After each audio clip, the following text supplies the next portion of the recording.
एक समांतर श्रेणी 7, 13, 19 में 19वीं संख्या क्या होगी? ये आता है पुलिस में समांतर श्रेणी वाला। ठीक है, 7, 13, 19 समांतर श्रेणी है। 13 में 7 गया, कितना बचा? 6। 9 में 13 गया, कितना? 6। तो डी का मान कितना हो गया? 6। और 19वां पद, तो टी एन का फार्मूला क्या बताया था? ए प्लस एन माइनस 1 और इंटू डी। ए क्या होता है? प्रथम पद ए, वैल्यू पुटअप कर दो। ए की वैल्यू क्या है? 7 प्लस एन, कौन सा पद? 19वां, तो 19 माइनस 1 और डी का मान कितना दिया गया है? 6। तो 7 और ये कितना हो जाएगा? 18। ठीक है, 18 छंगा 108। 108 और 7 कितना हो गया? 115। ठीक, ये देखो 18 में आया था। समांतर श्रेणी से आता है एक सवाल। करूं? ये वाला समझ में आया होगा। ये तो इंटर अगर मैथ से पढ़े होगे तो पता होगा।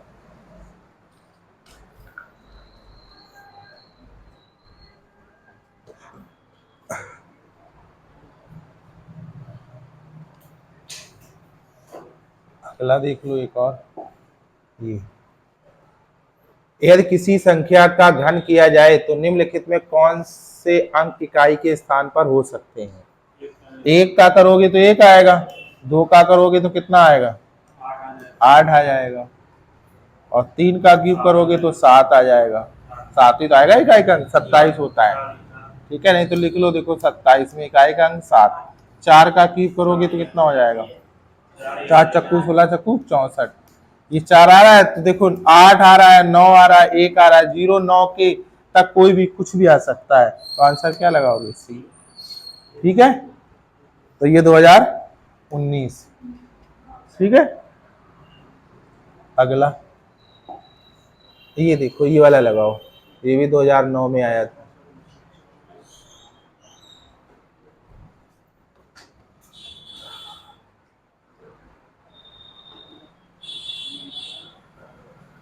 पहले कौन सा क्या सॉल्व किया जाता है? ब्रैकेट। तो 64 में 24 गया, कितना बचा? 40 बचा। तो 23 और गुणे 40 और भाग 100। अब किसे सॉल्व किया जाएगा? भाग को सॉल्व किया जाएगा। तो 23 गुणे 40 और ये भाग कैसे नीचे लिख लूं? 100। ठीक है, अब एक 0 ये काट दिया। ठीक है, 23 चक्कू कितना होता है? 92 होता है। 92/10, तो 9.2 ये वाला आंसर। ठीक है, ये बॉड मॉस का है। समझ में आया? अगला ये सिंपल सिंपल सवाल है। ये वाला देखो भाई, दो संख्याओं का योग 28 है और उनका अंतर 12 है। संख्याओं का गुणनफल क्या होगा?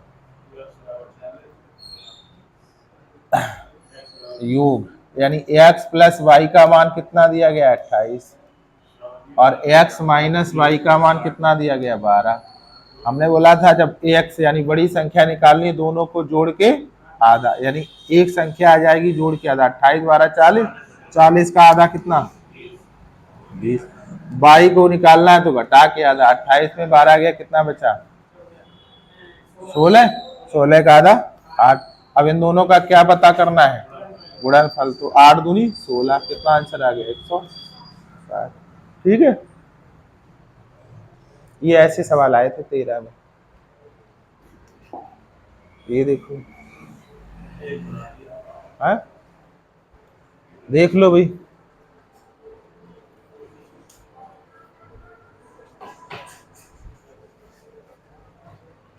एक कक्षा के 20 छात्रों का औसत वजन 21 किलोग्राम है। यदि उनमें अध्यापक का भी वजन सम्मिलित कर लिया जाए तो उनका औसत वजन में 1 किलोग्राम और अधिक हो जाता है, तो अध्यापक का भार। कई सारे तरीके बताए। तो 20 थे, एक और बढ़ गया, कितना हो गया? 21।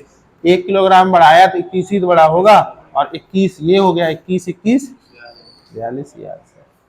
या फिर एक तरीका ये बताया था, 20 छात्र हैं, औसत कितना है? 21। एक और बढ़ गया यानी +1, कितने हो गए? 21। औसत में कितने की वृद्धि हो गई? 1 की वृद्धि हो गई। तो कितना हो जाएगा 22। फिर मैंने बताया था इसका गुणा इसमें कराते हैं और इसका गुणा इसमें कराते हैं। एक की वृद्धि हो रही थी तो 22 एकम 22 और 20 एकम 20, दोनों को जोड़ दो कितना आ गया 42। तो कितना आंसर हो गया 42। ठीक है, यहाँ 20 लिखा है या फिर ये कर सकते हो 21। देखिए 20 गुणे 21 कितना आ गया 420। अब भाई कितने और छात्र कितने हो गए, टोटल संख्या कितनी हो गई 21 और औसत कितना हो गया 21 से 22। अब ये गुणा करा लो 21 21 दूनी 42 और 21 दूनी 42 और 2 46। अब इसमें से ये माइनस कर दो कितना बचेगा 42। तब भी ऐसे भी लगा सकते हो, बहुत सारे तरीके हैं। अगला देखिएगा, ये देखो ये अच्छा सा,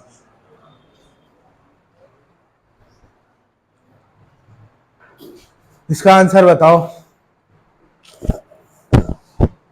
वह छोटी से छोटी संख्या बताइए जिसमें 75, 80 और 135 से भाग देने पर प्रत्येक दशा में 3 शेष बचे।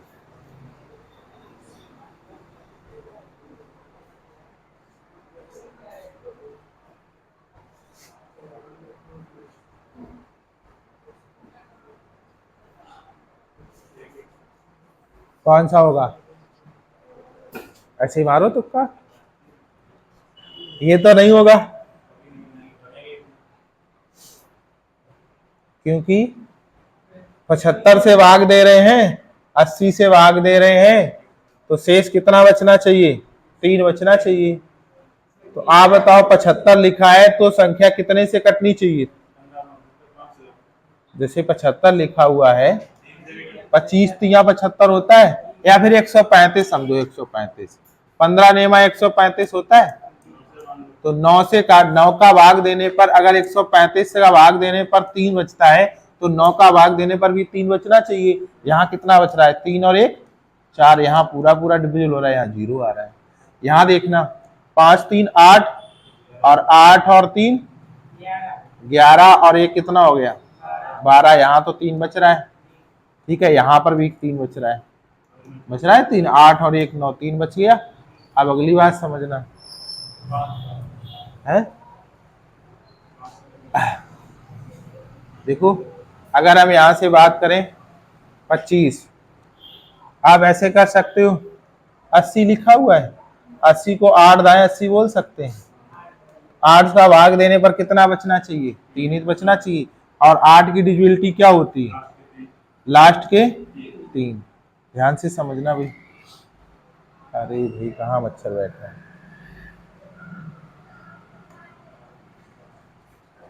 अब लास्ट के 3 यहाँ भाग दे लो 353 में, 8 8 चक्कू 32 कितना बच गया 3 33 हुआ, फिर 8 चक्कू 32 कितना बच गया 1 1 नहीं बचना चाहिए, बचना कितना चाहिए 3। अब इसी में बचेगा 803 में भाग दो, ठीक है, तो कितना बच गया 3, आंसर नंबर सी।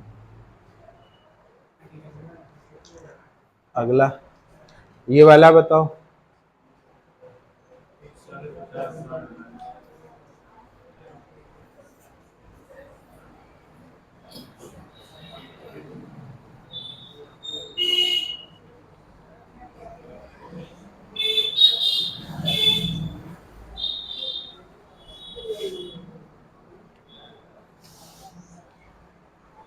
चार छात्र एक मैदान के चारों ओर दौड़ लगाते हैं।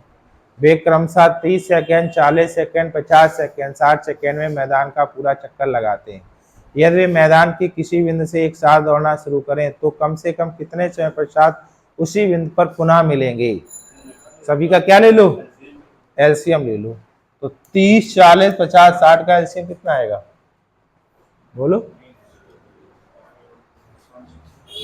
देखिए 10 तो सभी में कॉमन है, तो 10 तिया 30 और 10 चौक 40 और 10 पना 50, दशंगा 60, 4 इसमें छिपा हुआ है और 4 में 2 छिपा हुआ है और यहाँ पे 3, तो यही होगा एलसीएम। 4 तियो 12 पंचे 60, यानी कितना आ गया 600 सेकेंड। 600 सेकेंड को काय में बदल लो ठीक है, 600 सेकेंड है। इसे आपको कितने में बदलना है? अकॉर्डिंग टू ऑप्शन देखा जाए तो 10 ही मिनट तो रहा होगा। देखिए यहाँ पे इसे सेकेंड को अगर मिनट में बदलोगे तो कितने का भाग लगाओगे? 60 ही का तो लगाओगे। तो 6 दाएं, तो ये कितना हो गया? 10 मिनट।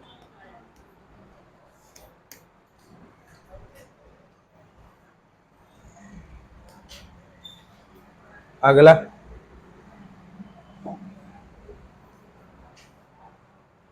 ये वाला देखिएगा।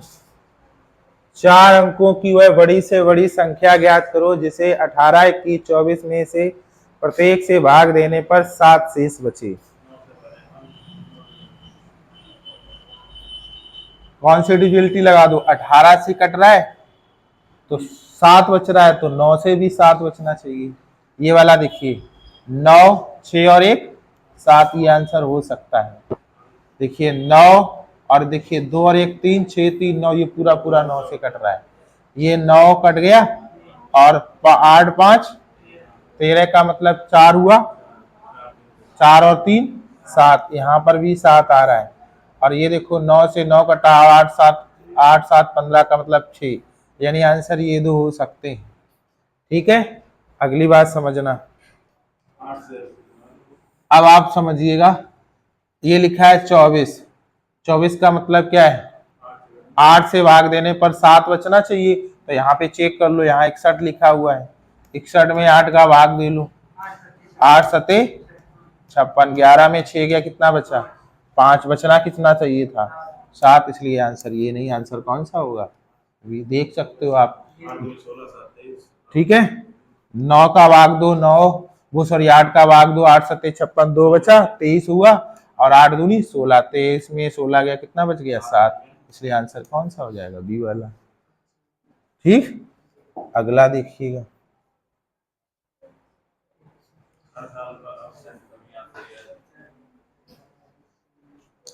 एक स्कूटर का मूल्य 50,000 रुपए है। हर वर्ष इसके मूल्य में 12% की कमी आती है। 2 वर्ष बाद इसका मूल्य क्या होगा?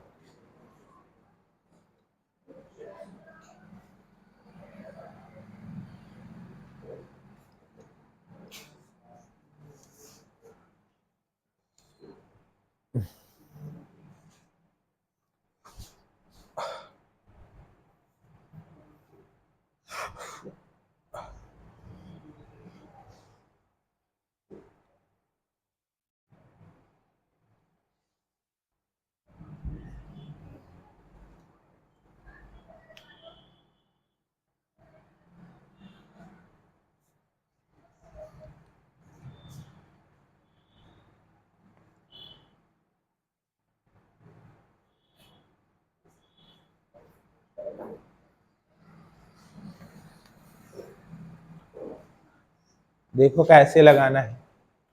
2 वर्ष बाद बोला गया है तो 50,000, 12% की कमी की गई, तो फ्रैक्शन से भी लगा सकते हो। 12% की फ्रैक्शन वैल्यू क्या होती है? 3/25 में 3 की कमी की गई, ये तो बोल सकते हैं। तो 22/25 और 22/25, 25 से ये काट दो, 2 साल है। ठीक है, 25 से काट दो, 25 दूनी, ये तो 3 जीरो बच गए, फिर 25 से काट दो, कितना हो गया? 800। 22 का वर्ग कितना होता है? 484, और गुणे कितने का कराना है? 8 ही का तो कराना है। 8 चक्कू 32, इसी में 2 आ रहा है और किसी में तो आ ही नहीं रहा है, और ये जीरो तो आएगा ही क्योंकि यहाँ पे क्या लिखा हुआ है? 80, इसलिए क्या हो जाएगा? 38, 72। आया समझ में? ठीक, ये देखो 22/25 क्यों किया गया है? क्योंकि 12% की फ्रैक्शन वैल्यू 3/25 होती है। 25 में 3 की कमी की गई, तो कितना हो गया? 22/25, और 2 सालें हैं इसलिए एक बार और 22/25। ठीक, अगला ये देखिएगा।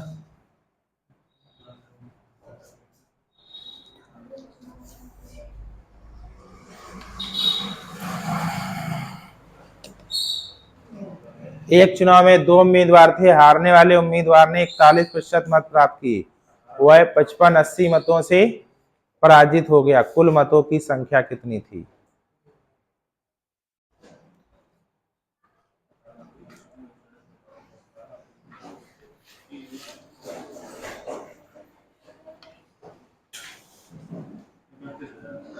इकतालीस प्रतिशत। टोटल मत होते कितने हैं?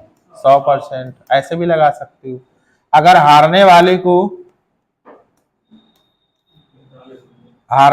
को अगर आपके मत मिले हैं 41, तो जीतने वाले को कितने मिले होंगे? जीतने वाले को 59। अब बताओ ये वाला कितने वोटों से हारा है परसेंटेज की दृष्टि से? 18। और 18% का मान कितना दिया गया है? 55-80। ठीक है, 1% का मान निकाल लो तो 55-80/18। 18 तिया 54, कितना बच गया? 1। 18 एकम 18। तो इस 1% का मान इतना है, तो 100 का मान कितना रहा होगा? 31,000। ऐसे लगा सकते हो, सिंपल सा है। अगला देखना।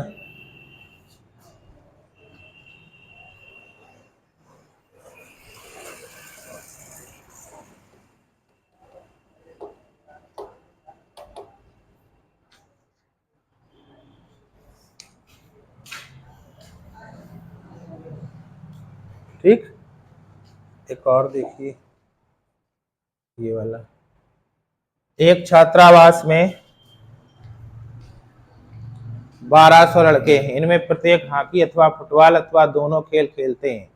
यदि 75% लड़के हॉकी और 45% लड़के फुटबॉल खेलते हैं, तो कितने विद्यार्थी दोनों खेल खेलते हैं? बहुत आसान तरीका बताएंगे आपको।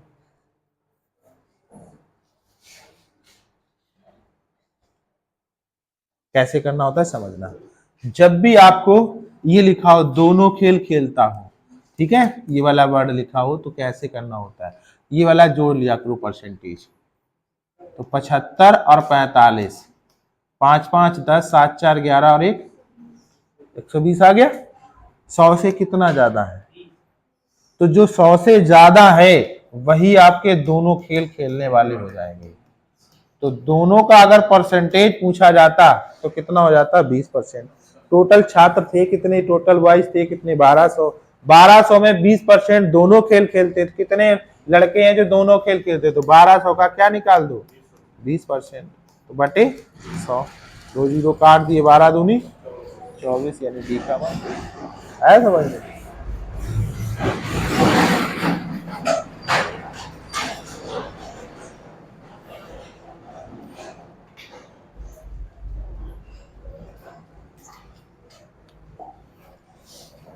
ये देखिए भाई, ये लगाओ। राजेश अपने वेतन का 15% मकान किराया, 35% भोजन, 20% बच्चों की शिक्षा पर व्यय करता है, शेष बचत करता है। अगर उसकी बचत इतने रुपए प्रति माह है तो राजेश की आय क्या है? टोटल पहले खर्चा निकाल लो। तो टोटल आपका जो खर्चा है वो कितना है? 15, 35 और 20, तभी जोड़ लो कितना हुआ?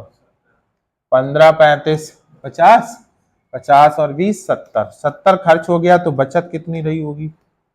30 ही तो रही होगी। टोटल अगर आय 100 है तो बचत की कितनी होगी? 30%। और बताओ बचत दी कितनी गई? 2250। यानी कह सकते हैं 30% का मान कितना है? 2250। तो 100% का मान निकालोगी तो 2250/30 और गुणे 100। सॉल्व कर लो। 1 जीरो ये काट दो, 3 से ये काट दो, 3 सत्ते 21 और तिपचे 15 और 2 जीरो और, तो कितनी आय हो गई? 7500। राजेश की आय कितनी होगी? 7500। 13 में सरल आया था मैथ में। मैथ से वैसे भी सरल ही आएगी, कठिन नहीं आती है। अगला देखिए ये वाला।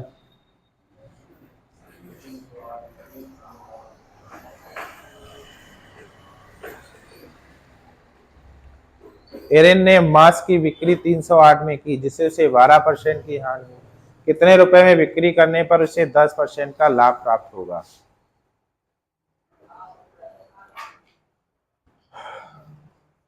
देखिए 12% की हानि हुई तो कितने में बेच रहा था? 308 में। तो 12%, 100 में 12% कम कर दो, कितना हो गया बोलो? 88। 88% का मान कितना दिया गया है? 308। अब 10% का लाभ, तो 100 वाली 10% लाभ ले लोगे तो 110 ही तो बेचोगे, तो 110 का मान निकाल दो। तो 308 बटे 88 और गुणे 110, क्योंकि 110 का मान निकालना है। अब सॉल्व कर लो, यही आंसर है। 11 से काट दो, 11 अठे 88, 11 दसावन, ठीक है। अब पूरा गुणा कर लो, सीधा सीधा भाग दे लेंगे। 3080 अपन 8, 8 तिया 24, कितना बच गया? 6, 8 अठू 8 64 और 8 पन 40, कितना आ गया? 385।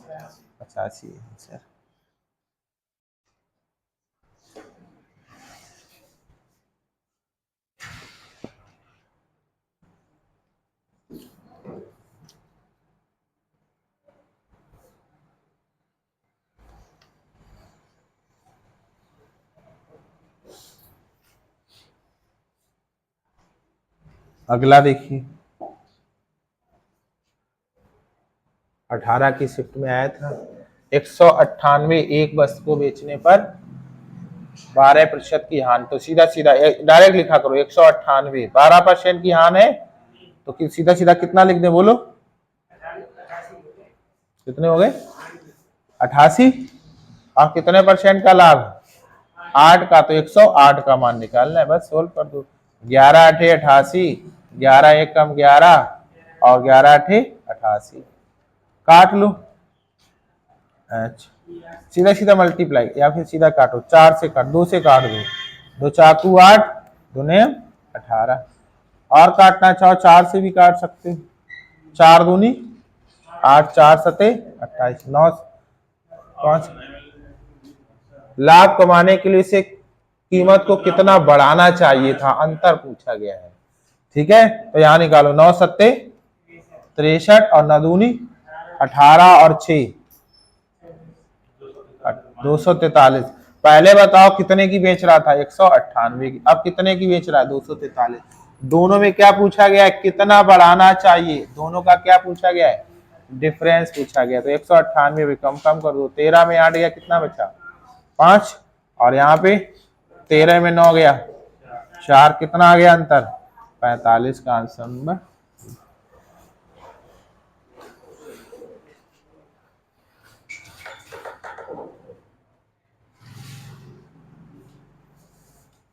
अगला देखिएगा, ये 13 में आया था, ये अच्छा सवाल था। 2.5 रुपए 2.5 रुपए प्रति पेंसिल की दर से बेचने पर विनोद को 110 रुपए का लाभ होता है और 1.75 की दर से बेचने पर 55 रुपए की हानि होती है। विनोद के पास कितनी पेंसिलें थीं?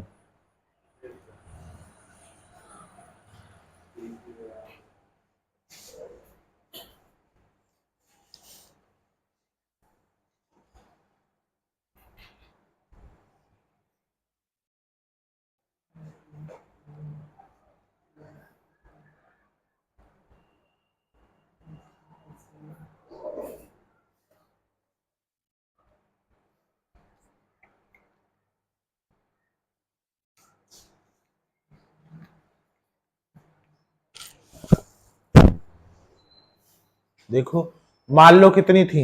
x। तो x पेंसिलें 2.5 रुपए के हिसाब से बेचोगे तो कितने की बेचोगे? तो x गुणे 2.5। अब इतने की बेचते 110 रुपए का लाभ होता है, तो कितने की खरीद के लाए थे? 110 की माइनस शीट कर दोगे, तो यही तो आपका क्या हो जाएगा? सीपी हो जाएगा। ऐसे इधर से कर दो, 1.x गुणे 1.75 और 55 रुपए की हानि होती है, तो 55 रुपए हानि होती है, 55 जोड़ देंगे तो ये तो आपका सीपी आ जाएगा। बस इसे सॉल्व कर लो। देखिए 110 उधर ले जाओ, 1.75 इधर लाओ, ढाई में से 1.75 माइनस कर दो, कितना बच गया? 0.75 और एक्स, और 110 155 कितना हो गया? 165। एक्स का मान निकालना है तो एक्स का मान निकालिएगा भाई। एक्स बराबर कितना आ जाएगा? 165 बटे 0.75, दशमलव अलग हटा दोगे तो 2 जीरो बढ़ जाएगा। ठीक है, ये दशमलव मैंने अलग हटाया। ठीक है, काट सकते हो। अब यहाँ पे बात काटिएगा, कितने से काट दें? 25 से या 5 से? 15 से काट दो। 15 पना 15 एकम 15, 15 एकम 15, 5 से काट दो, फिर 5 दूनी 10, 5 दूनी 10, कितना आ गया? 220। ये 13 में सबसे अच्छा सवाल था।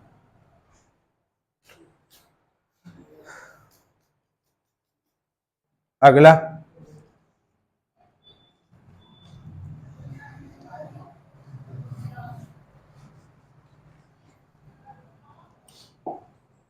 ये देखो, एक दुकानदार किसी वस्तु के अंकित मूल्य पर 20% की छूट देता है, फिर भी उसे 20% का लाभ होता है। यह दुकानदार छूट ना दे तो उसे कितने % का लाभ होगा? देखिए, अच्छा सवाल है, लगाओ।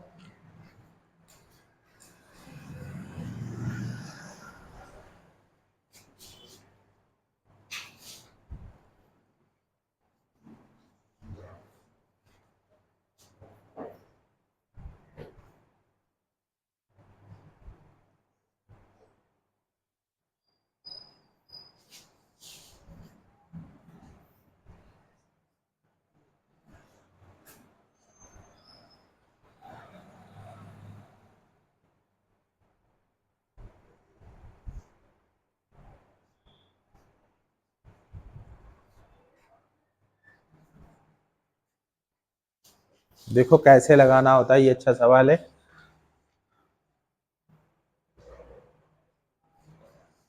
अंकित मूल्य पर 20% की छूट देता है, तो ऐसे लिखा करो, एक तरफ एमपी लिख लिया करो, एक तरफ सीपी लिख लिया करो। छूट किस पे दी जाती है? अंकित मूल्य पर 20% की छूट देता है, 80 के बेचेगा, और 20% का लाभ 120। यहाँ रेशियो निकाल लिया करो, 4 दूनी 8, 4 तियो 12। याद रखना, अब इसे उल्टा कर दिया करें, जो हमने तरीका बताया था। ये जो रेशियो आता है उल्टा करने पर, ये किसका आता है? सीपी और एमपी का। ठीक है, अब ध्यान से समझना।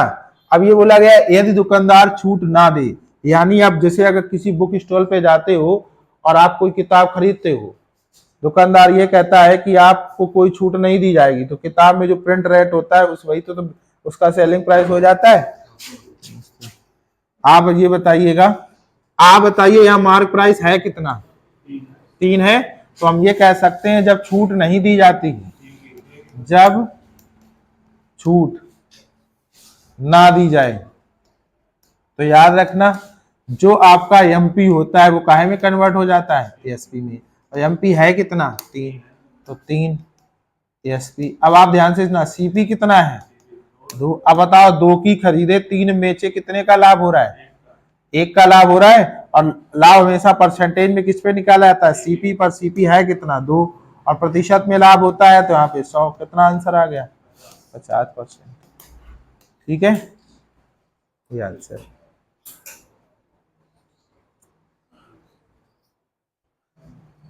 आया समझ में? अगला, ये देखो,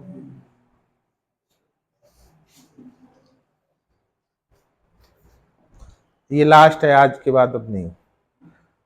अब हो गए बहुत पढ़ाई, पढ़ो घर पे। अब नहीं, तुम लोग पढ़ाएंगे।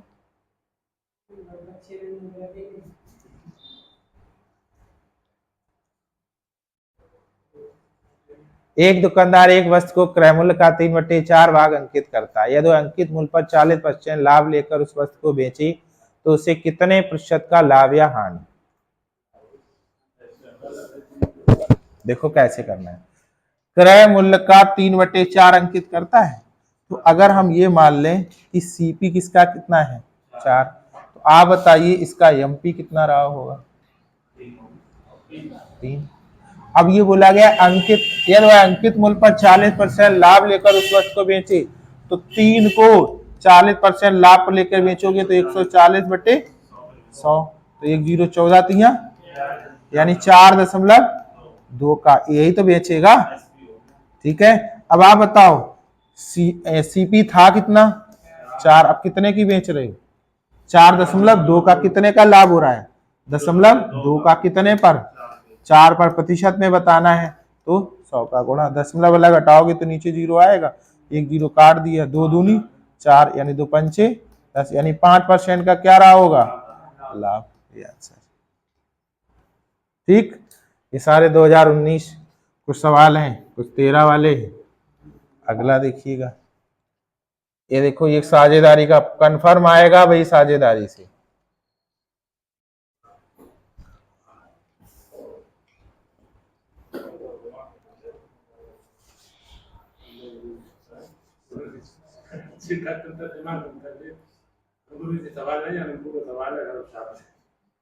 लगाओ भाई।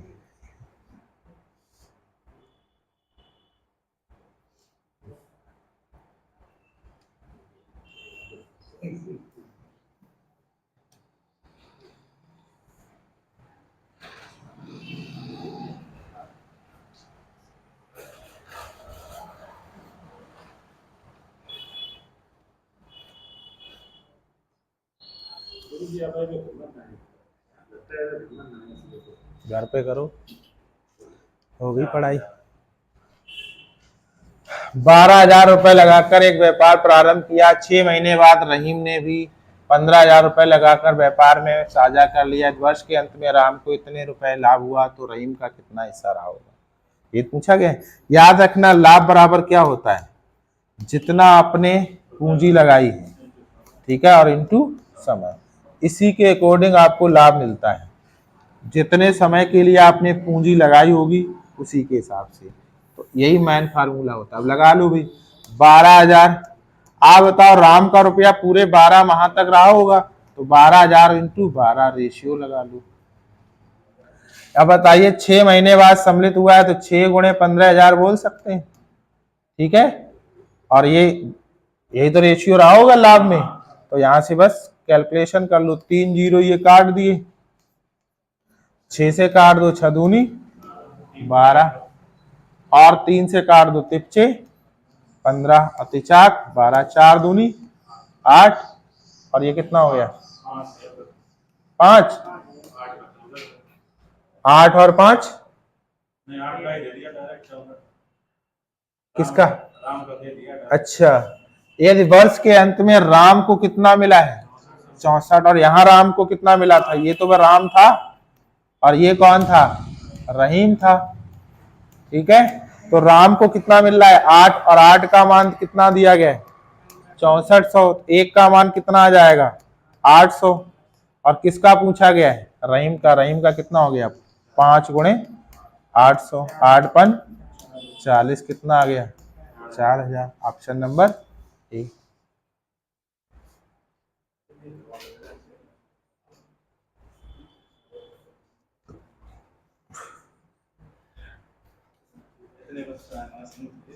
अगला देखिए, ये साधारण ब्याज का है 2018 में।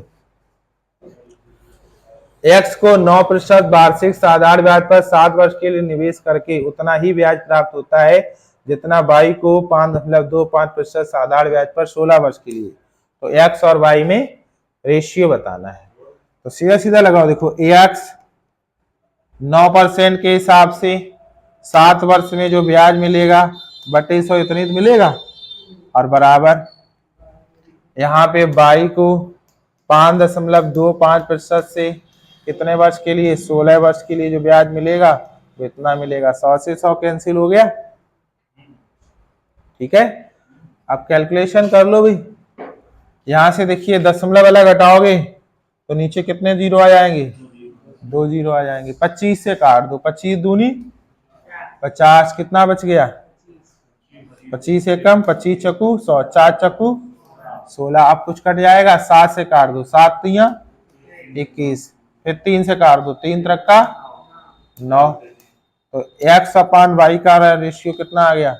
यहाँ 4 बचा, यहाँ 3 बचा, 4/3, यानी आंसर नंबर सी। ये 2018 में आया था। अगला ये वाला देखिएगा, कितना आएगा 1000। 10% साधारण ब्याज की दर से 3 वर्ष में मिश्रण 13 से 31 हो जाता है। सीधा है, ये तो सिंपल सा है। ठीक है, अगला बताओ। सीमा ने सेविंग बैंक खाते में 5000 रुपए जमा किए साधारण ब्याज की दर पर प्रतिवर्ष 4%। 2.5 वर्ष के बाद कितना मिश्रण मिलेगा? पहले ब्याज निकाल लू तो बताओ। ब्याज 5000 और 4 और दर कितनी दी गई? 2 दूनी 4 और 1, दर तो 4 है, समय कितना? 2 दूनी 4 और 1 5, 5/2 और गुणा 100 तो कराओगे। 2 जीरो ये काट दिए, 2 दूनी 4, 5 दूनी 10, यानी कितना आ गया? 500। मिश्रधन निकालना है। मिश्रधन बराबर होता क्या है? मिश्रधन बराबर होता है मूलधन और प्लस ब्याज। मूलधन कितना है था? 5000 और प्लस ब्याज कितना? 500। कितना आ गया? 5500। ये आंसर नंबर सी। अगला देखिएगा, हम हर चैप्टर से एक एक सवाल करा दे रहे हैं। ये देखिए 2500 रुपए 12% की ब्याज की दर से 1 वर्ष का चक्रवृद्धि ब्याज क्या होगा अगर ब्याज हर 6 माह पर जोड़ा जाए? देखिए जब छमाई की जाती है तो 1 वर्ष में कितनी छमाई हो जाएंगी? 2। और यहाँ दर को कितने का भाग दिया जाता है? 2 का, तो कितनी दर हो गई? 6 हो गई। अब आप देखिए कैसे लगाना है। अब ऐसे करो, देखो 25 है, 2500 का 6% कितना होता है? 150। 150 होता है। 150 एक साल में 150, दूसरी साल में 150, 300 हो गया। और 150 का 6% कितना हो गया? 15 छक्का 90, यानी 9। 9 और जोड़ दो, कितना हो गया? 309। ये आंसर आई बात समझ में? ऐसे डायरेक्ट निकाल सकते हो और दूसरे तरीके से भी निकाल सकते हो। अगला देखिएगा, ये देखो कितना हो जाएगा? बाहर का बाहर और अंदर का अंदर, यानी x इंटू वाई का मान कितना हो गया? 9 पना 45। Option number. अगला, राम और मोहन की आय में 8:3 का अनुपात है। यदि उनकी आय में अंतर 1000 का है तो राम की आय बताइए। यहाँ अंतर कितने का है? 5, 5 का मान कितना दिया गया है? 1000। तो 1 का मान कितना आ गया? 200। किसका पूछा गया? राम। राम पहले लिखा है तो पहले 8, 8 दूनी 1620। अगला,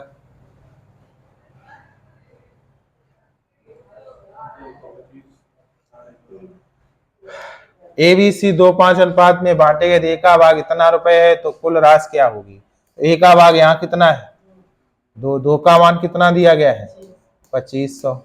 और 2, 5, 7, 9, 16 का मान पूछा गया है। 2 को 16 बनाना है, कितने का गुणा करा दे? और 25 अट्ठे कितना होता है? 200। यही तो रहे आंसर। ठीक है, देखो ए का भाग 2 का मान 2500 और 5, 2, 7, 7, 9, 16। 2 को 16 ही तो बनाना है, 8 का गुणा करा लो। 25 अट्ठे 200। नहीं बात समझ में आई? अगला,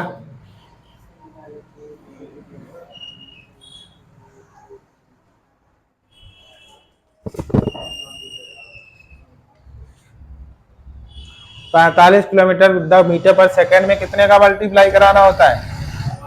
5/18। 9 से काट दो, 9 दूनी 18, 9 पना 55, 25/2 यानी 12.5। ये आंसर। अगला, ये देखिए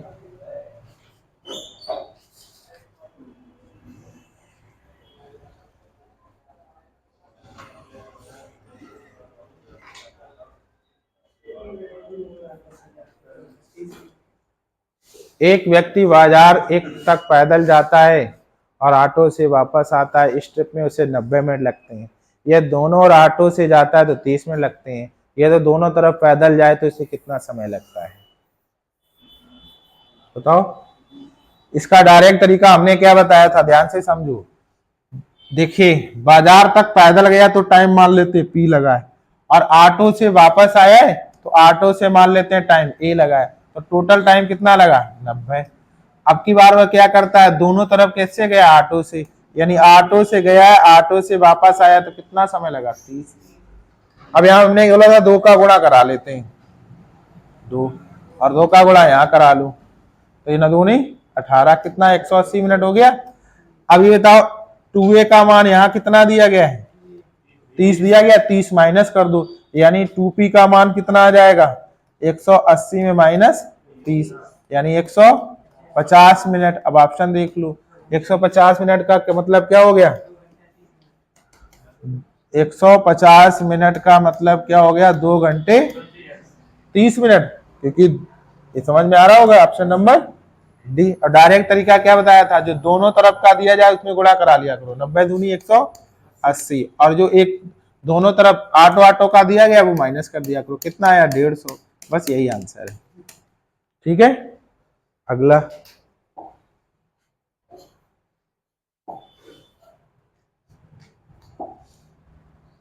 चलो।